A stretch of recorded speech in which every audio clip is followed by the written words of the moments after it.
Okay, all right. So in this problem, and again, you know that this will be recorded, so you can refer to it later if you want to copy down notes for it.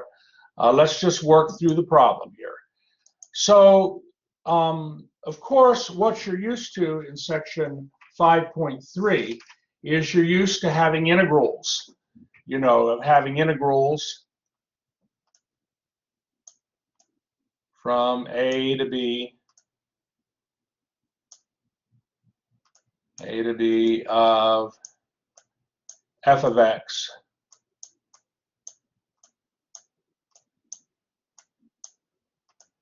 dx.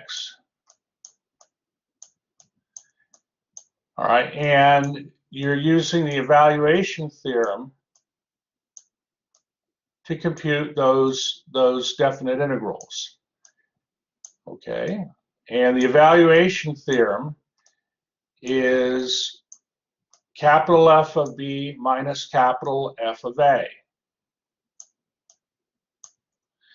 And of course, the capital F function is the antiderivative of your integrand function, little f of x.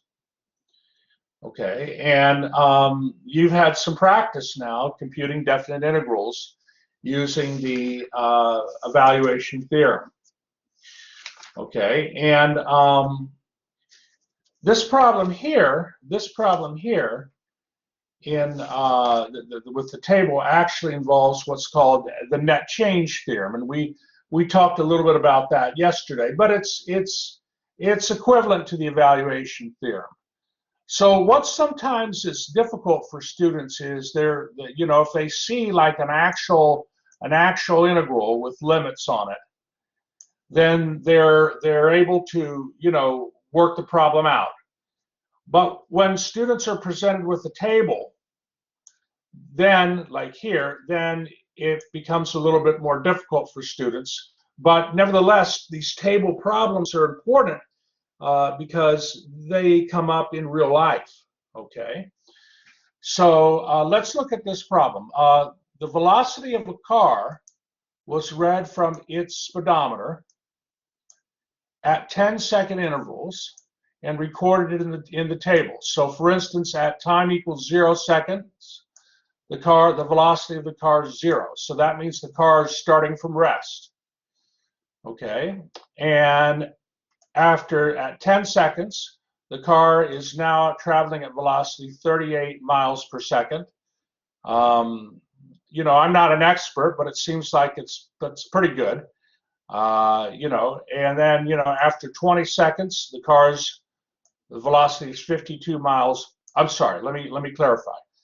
The times are in seconds, but the velocity is in miles per hour.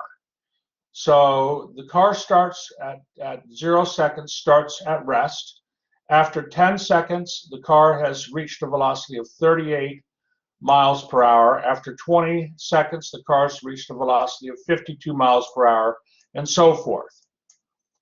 And we're given a table with velocities, but based on knowing the velocities, we can estimate the distance traveled by the car.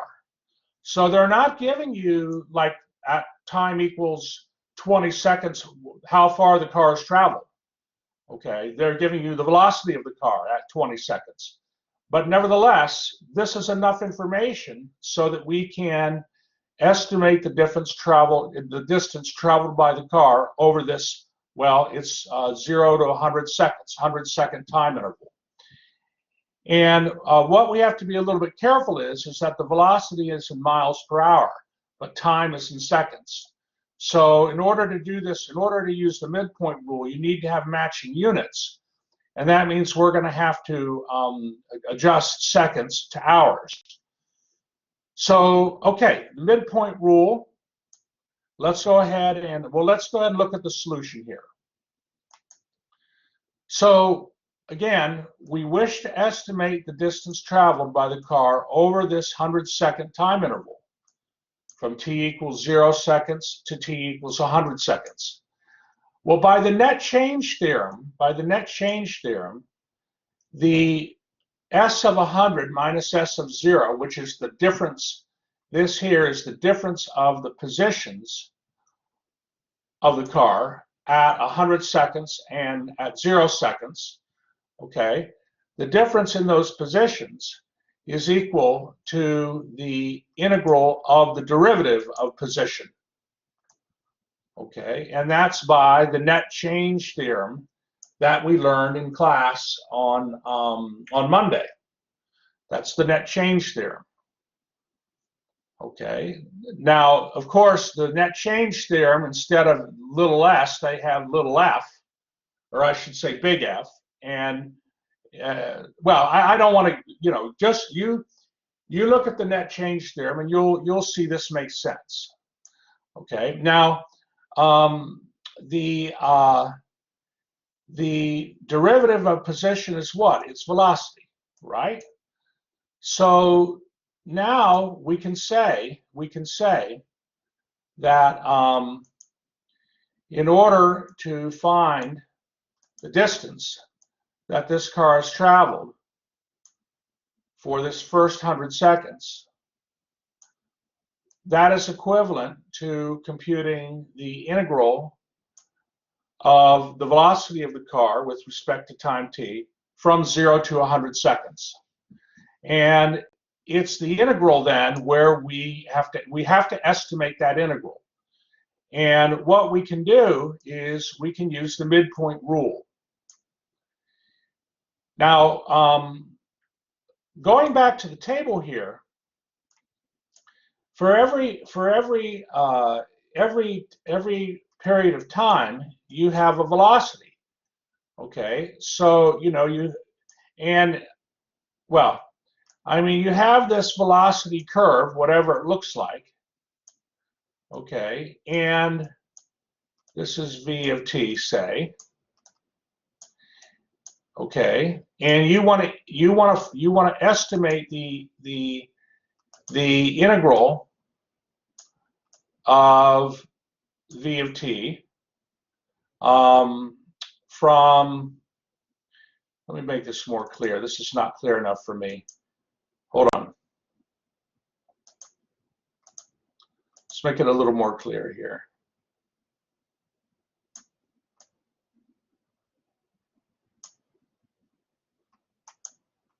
Okay, so here's t.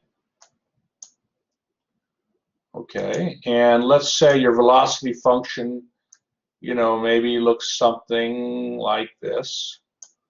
Okay, this is v of t.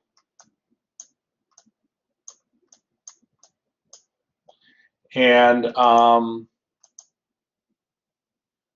let's see, actually, since t equals 0, I'll draw the velocity function to t equals 0 there. And we're going out to 100, right? So 100 seconds. So what we can do, that wasn't right, this here, I mean, what we can do is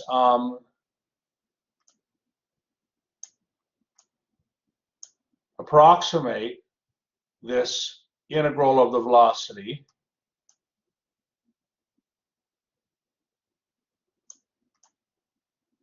okay, and I'm sorry, this is not going to be perfect, but you get the general idea.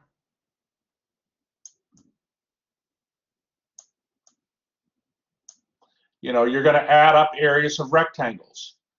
You're going to add up areas of rectangles. And every rectangle has a certain width to it. Well, hold on. The width we're going to use, if we were to use, let me see here.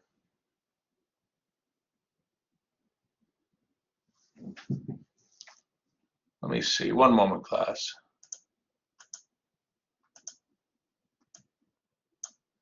Let me try to adjust this a little bit.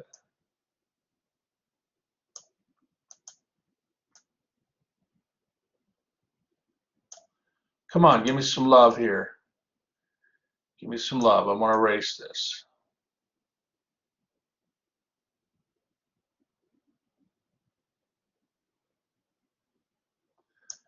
See, I want to have five rectangles. Okay.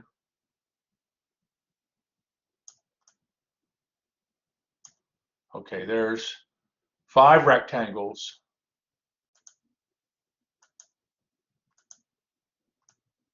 Here's my velocity function. What's the width of each rectangle going to be? How many? If I'm going to use 5 rectangles, and in WebAssign they tell you how many rectangles you're going to use. If my interval goes from 0 to 100, and I break that up, that time interval into 5 subintervals, what's the width? What's the width of? I mean, what's delta x equal to? Or delta t, I should say. What would that equal? 20 seconds. That's right, Chico. That's right, John. 20 seconds. So, and of course, using the midpoint rule, for every subinterval, we are picking the midpoint to determine the height of the rectangle. Okay. So, for the midpoint rule, then, if we're using 20-second intervals, then the velocities that we're going to be using are going to be velocities that are in the middle of those intervals. So, like for instance, from 20 seconds, like the first subinterval goes from 0 to 20 seconds. Well, 10 is in the middle of that, so we would use the velocity at 10 seconds for our computation. Similarly, the next subinterval is going to go from 20 to 40 seconds. So in the middle is 30 seconds, so we use 58. Velocity of 58 miles per hour. And then we're going to use 51, 53, and 47. Okay, that's why they're telling you to use 5 subintervals, so you can locate the midpoint values.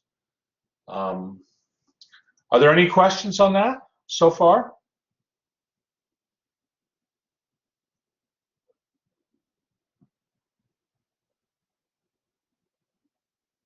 Okay. All right. John's good. Thank you, John. Well, then let's get back to the problem at hand. So, all right. So using the net change theorem, we know that the distance that the cars traveled can be found. Well, we know without even any knowledge of calculus, we know that if we wanted to find the distance that the car travels from 0 to 100 seconds, we would just take the difference of the position the car is in at 0 seconds and subtract that from the position of the car at 100 seconds.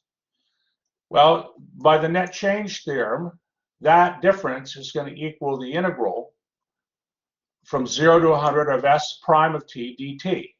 But what is the derivative of position s? It equals velocity. So again, we're to find what we're looking for, this distance, we need to approximate the integral of the velocity function from 0 to 100. And so we use the midpoint rule with 5 intervals, like I should, and delta t is 20 seconds, but we have to convert 20 seconds to hours because the velocities are given in miles per hour. So there are 3,600 seconds in 1 hour. So 20 seconds times 1 hour over 3,600 seconds gives you 180th hours for delta t. So every delta t interval is 180th hour long. That's equal to 20 seconds. So, all right, we're going to go ahead and apply the midpoint rule. And we know the midpoint rule. We know it's an approximation. That's why we use approximation symbols here. But we're just adding up the areas of 5 rectangles. Here's the area of the first rectangle. Here's the area of the second rectangle, you know, base times height. Area of the third rectangle, area of the fourth rectangle is here, area of the fifth rectangle. Okay. So I don't even, I mean, in my mind, so I drew a little picture of a like velocity function just so you can appreciate what we're doing here. How many found the little picture helpful, just to kind of help you intuitively feel good about what we're doing? Was that helpful to take the time to draw that little picture? Okay, thank you, John. Good. It's good to hear. Good to hear. All right, so well, now we got to just substitute in delta t and all the velocities, and that's what I do on the next page. I substitute in delta t, and it's always going to be 180th hour.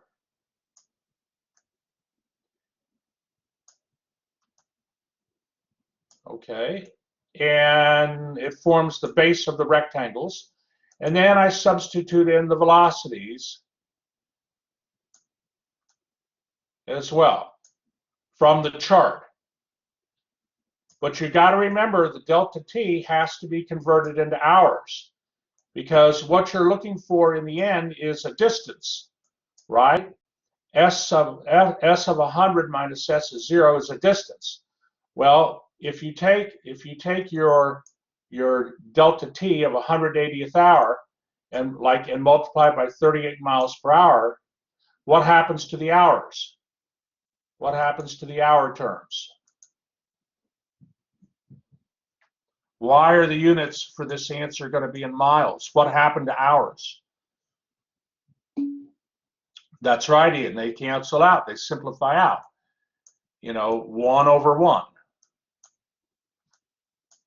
Okay, and so this is how you use the net change theorem to compute which this is how you do this problem. Okay, and you know, table problems like this are important because you know, how many notice, like in science, you deal with collecting data? Maybe, you know, like chemistry. How many, like taking chemistry, how many notice you're collecting data in chemistry and biology? You collect data. Exactly. That's right, Zoe. That's right, Joe. So, you know, when given a data situation, that's right, Rodrigo. Given a data situation, you have to, you know, you want to be able to use what you've learned. And so this is why this is an important problem. And okay, are there any questions on that?